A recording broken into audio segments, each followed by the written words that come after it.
Hi guys.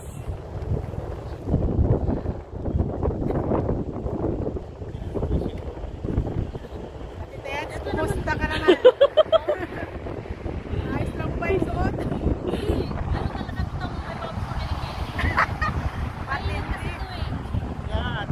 Malaki siguro isda ang makukuha dyan.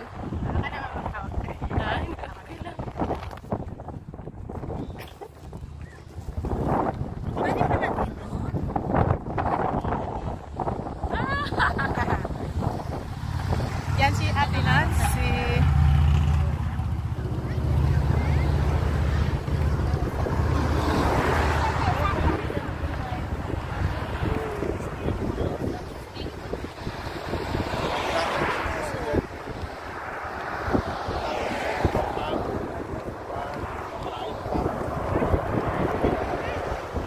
Hindi natin mabutan yung mga ibon.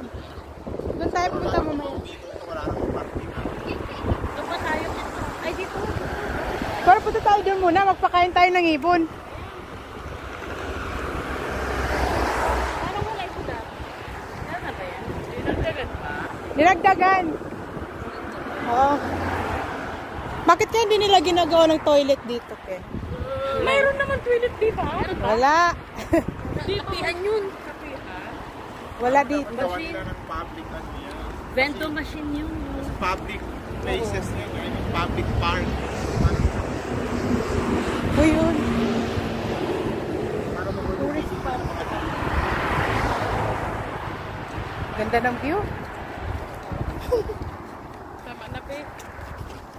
Bye. Opisilin mo lang.